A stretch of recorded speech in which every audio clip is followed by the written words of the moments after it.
Welcome back to Economic Outlook. Today we're going to conclude our look at the Chrysler bankruptcy by examining whether or not the current interpretation of bankruptcy precedent will be disrupted by the proceedings, and also look at the role the federal government played in shaping the current situation.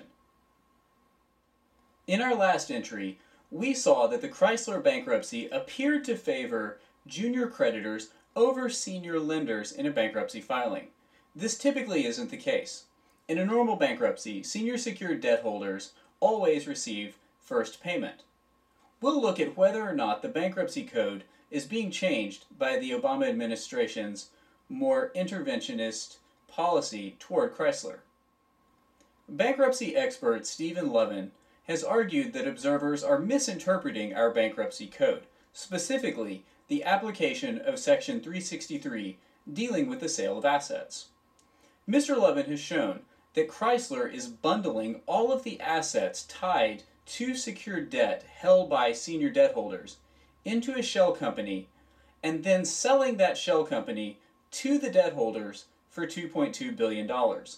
This effectively separates Chrysler's assets, which are the backing for the secured debt holders' claims, from the rest of the company.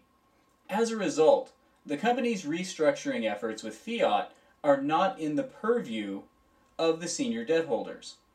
The senior debt holders still have first claim to the assets. They're simply paying less for the assets than they would like. We'll explain why this may have occurred in just a minute. I agree with Mr. Levin's analysis of Section 363 as it pertains to bankruptcy law. The Chrysler Corporation has bundled all of the assets for which creditors have senior claims and put them up for sale.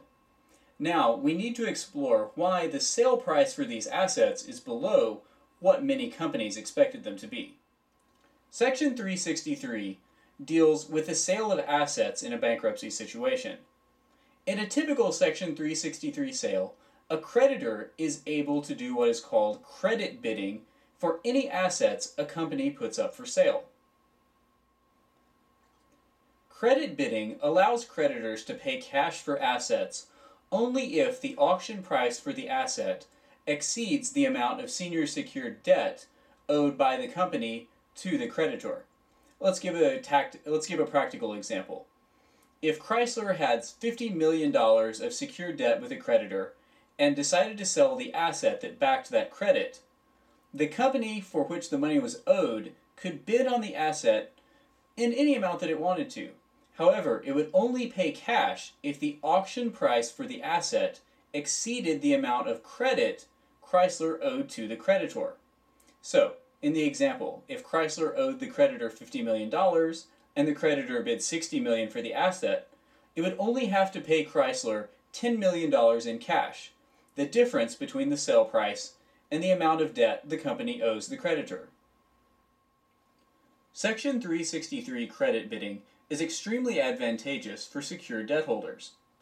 In the case of Chrysler, all of the senior debt holders, including the four major banks, could have bid up to and above the full $6.9 billion they were owed for the assets Chrysler placed in the shell company. They would have only had to pay cash for these assets if the price exceeded $6.9 billion. Then, the companies could resell these assets, hopefully at a profit in the open market to someone like Fiat. However, the four major banks preemptively accepted only $2 billion for the assets. Some of the smaller lenders feel that the four banks acted at the behest of the Treasury Department and took too little money for assets that had more value than $2 billion. The smaller funds opposed the bankruptcy proceedings by legal means. However, political pressure forced Oppenheimer Funds and Stairway Capital to withdraw their opposition on May 9th. The other smaller funds followed suit soon thereafter. This prompted a vehement attack on the administration's policies by George Mason law professor Todd Zwicky. Zwicky said, "The value of the rule of law is not merely a matter of economic efficiency. It also provides a bulwark against arbitrary governmental action taken at the behest of political influential interests at the expense of the politically unpopular. The government's threats and bare-knuckle tactics set an ominous precedent for the future treatment of those considered insufficiently responsive to its desires. Certainly, holdout Chrysler creditors report that they felt little confidence that the White House would stop at informal strong-arming. Mr. Zawicki agrees with the creditor's assertion that government interference in bankruptcy proceedings will increase borrowing costs because of the risk of government interference in senior secured debt obligations. He also establishes the risk this presents in the face of the potential General Motors bankruptcy. GM has already announced its intentions to use a Section 363 sale of assets as part of any bankruptcy proceeding. General Motors also has important questions surrounding powerful entities like the UAW and how these will fare face-to-face with senior secured debt obligations. At a minimum, the federal government should allow credit bidding in the event of a GM bankruptcy.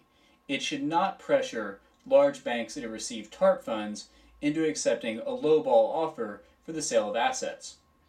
Additionally, the administration should avoid making public statements about the bankruptcy and using the media as a way to pressure creditors. I can understand why the federal government wants to expedite bankruptcy filings for large companies like Chrysler. Bankruptcies like this can be very disruptive for the overall economy, and the administration wants to minimize the total economic impact of a bankruptcy. However, it can't ignore the due process of a proper bankruptcy proceeding simply for political expediency. Thank you again for joining me at Economic Outlook, and I would encourage everyone to follow the blog on Twitter at www.twitter.com/econoutlook and also on the web at www.econoutlook.com. Thank you, and I will see you again next week with a new entry.